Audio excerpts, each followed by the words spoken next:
कभी सोचा है, एक पल सब कुछ बिल्कुल ठीक लगता है और अगले ही पल दिमाग में जैसे एक तूफान आ जाता है। हमारा मन, ये हमारा सबसे अच्छा दोस्त भी हो सकता है और सबसे बड़ा दुश्मन भी। तो आज हम यही समझने वाले हैं कि इसे हमेशा अपना दोस्त बनाकर कैसे रखा जाए। चलिए शुरुआत करते हैं मार्कस ऑरेलियस की इस कमाल की सोच के साथ। वो कहते हैं कि असली ताकत बाहर की चीजों को कंट्रोल करने में नहीं है, बल्कि अपने मन को, अपनी सोच को, अपनी प्रतिक्रियाओं को कंट्रोल करने में है। जरा सोचिए इस पर, सारी शक्ति हमारे अंदर ही है। और बात बिल्कुल सीधी है, हमारा मन एक मैदान जंग की तरह है। अगर हम इसे ट्रेन नहीं करेंगे तो ये हमारे ही खिलाफ हो जाएगा, हमें ही कंट्रोल करने लगेगा। और आज हम इसी जंग को जीतने की तैयारी करने वाले हैं। चलिए एक कहानी सुनते हैं टॉमस की। टॉमस का दिन कैसा जाता था? ऑफिस का स्ट्रेस, कलीग्स के ताने, छोटी छोटी फ्रस्ट्रेशंस, वो सब कुछ अंदर ही अंदर दबाता रहता था। और फिर होता क्या था, घर आकर अपनी ही फैमिली पर जरा जरा सी बात पे फट पड़ता था। क्यों? क्योंकि उसका दिमाग वो एक अनकंट्रोल्ड वॉर जोन बन चुका था। फिर एक रात कुछ बदला। टॉमस ने स्टोइसिज्म के बारे में पढ़ा और उसे एक ऐसी बात पता चली जिसने मानो उसकी दुनिया ही पलट दी। बात ये थी कि हमें चीजें परेशान नहीं करती, बल्कि उन चीजों के बारे में हमारी सोच, हमारी राय हमें परेशान करती है। ये एहसास, ये एक आजादी जैसा था। प्रॉब्लम बाहर नहीं थी, प्रॉब्लम तो अंदर, उसके अपने ख्यालों में थी। तो प्रॉब्लम तो समझ आ गई, अब बात करते हैं सल्यूशन की। ये जो स्टोइक टेक्निक्स है ना, ये असल में वो हथियार हैं जो हम इस अंदर की लड़ाई को जीतने और सुकून पाने के लिए तैयार कर सकते हैं। तो एक सवाल खुद से पूछना बनता है, इंचार्ज कौन है, हमारा दिमाग या हम? क्या दिमाग का वो हिस्सा जो बस रिएक्ट करता है, जिसे एमिगडाला कहते हैं, वो गाड़ी चला रहा है, या स्टीयरिंग व्हील हमारे हाथ में है? क्योंकि अगर हम अपने दिमाग को खुला छोड़ दें तो ये एक जंगली घोड़े की तरह कहीं भी भाग जाएगा और अक्सर तबाही की तरफ ही ले जाएगा। तो फिर कंट्रोल वापस कैसे लाएं? यहाँ 3 बहुत ही प्रैक्टिकल स्टेप्स हैं जो कोई भी आज से ही शुरू कर सकता है। नंबर 1, 3 सेकंड का पॉज। जब भी कोई उकसाए, बस 3 सेकंड के लिए रुक जाओ, गहरी सांस लो। इतने से में ही हमारा लॉजिकल ब्रेन एक्टिव हो जाता है। दूसरा, अपने दिमाग में चल रही कहानी को बदलो। उसने मेरी बेइज्जती की, इसकी जगह सोचो, मैं अपनी एनर्जी इस पर वेस्ट नहीं करने वाला। और तीसरा, ऑब्जर्वर मोड। सिचुएशन को ऐसे देखो जैसे कोई मूवी चल रही हो और सोचो कि इस मूवी का सबसे समझदार कैरेक्टर क्या करता। अब जरा गुस्से के बारे में सोचते हैं।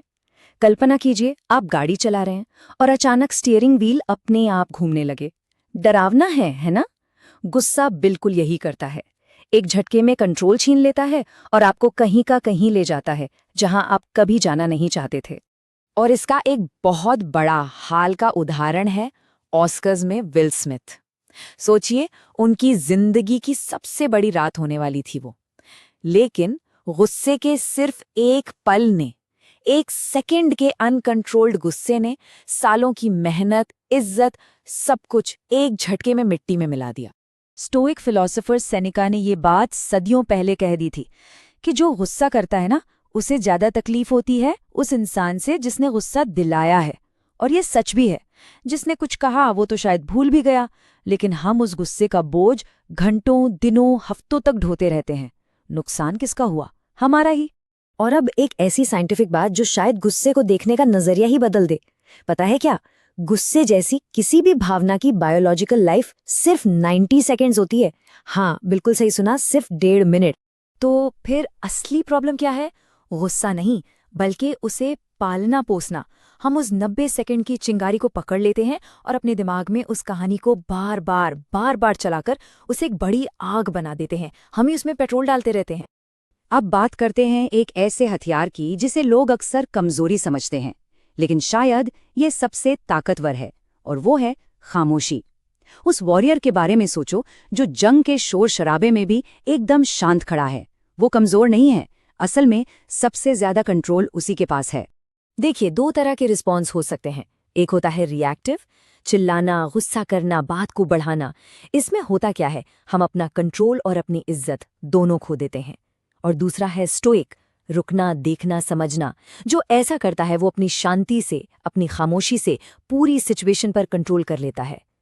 तो याद रखिए, शांत रहना कमजोरी नहीं, पावर की निशानी है। महान रोमन राजा और स्टोइक फिलॉसफर मार्कस ऑरेलियस ये बात जानते थे। उन्होंने कहा था कि गुस्से का सबसे अच्छा जवाब खामोशी है। क्यों? क्योंकि जब हम गुस्से में रिएक्ट करते हैं तो हम अपनी पावर सामने वाले को दे देते हैं। खामोशी एक सोचा समझा फैसला है। ये आग में घी ना डालने का फैसला है। चलिए अब आखिरी पड़ाव पर आते हैं।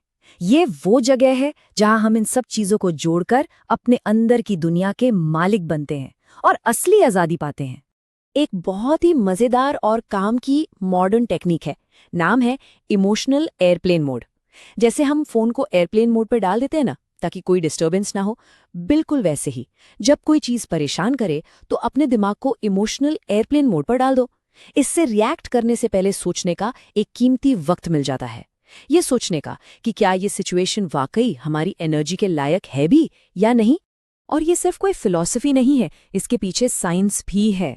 येल यूनिवर्सिटी की एक स्टडी में पाया गया कि सिर्फ ये यकीन करना, सिर्फ ये मानना कि हमारा अपनी भावनाओं पर कंट्रोल है, यही हमें असल में ज्यादा शांत बना देता है। मतलब पहला और सबसे जरूरी कदम है ये फैसला करना कि हम शांत रहेंगे। और हाँ, दिमाग को शांत करना सिर्फ दिमागी खेल नहीं है, अपनी बॉडी से कनेक्ट करना भी उतना ही जरूरी है। स्टडीज बताती हैं कि फिजिकल एक्टिविटी 43% तक स्ट्रेस कम कर सकती है। तो सेनेका की तरफ वॉक पर निकल जाओ या 4-7-8 ब्रीदिंग ट्राई करो। 4 सेकंड सांस अंदर, 7 सेकंड रोको, 8 सेकंड में बाहर। या फिर बस अपने हाथों का इस्तेमाल करो, कुछ ड्रॉ करो, खाना बनाओ, कुछ ठीक करो। ये चीजें हमें ओवरथिंकिंग के लूप से बाहर निकालकर प्रेजेंट मोमेंट में ले आती हैं। शायद इस पूरी बातचीत की सबसे पावरफुल बात यही है, हम वो नहीं हैं जो हमारे साथ होता है, हम वो हैं जो हम करना चुनते हैं। ब्रायन एल बेटी, ओलिवर, जिन्हें ब्रायनेटर भी कहते हैं, इसकी जीती जागती मिसाल हैं। एक भयानक एक्सीडेंट के बाद डॉक्टर्स ने कह दिया था कि वो कभी चल नहीं पाएंगे, लेकिन उन्होंने इसे अपनी कहानी का अंत नहीं बनने दिया। उन्होंने चुना कि वो क्या बनेंगे, और आज वो एक गोया नॉमिनेटेड एक्टर हैं। ये कहानी हमें यही सिखाती है कि हालात हमें नहीं बनाते, हमारे फैसले हमें बनाते हैं। तो आखिर में सवाल यही बचता है, ये जंग हर रोज लड़ी जाती है, हर पल। हमारी अंदर की दुनिया पर राज कौन करेगा? हमारे अचानक उठने वाले आवेग या हमारे सोचे समझे फैसले? इसका जवाब हमें खुद देना है।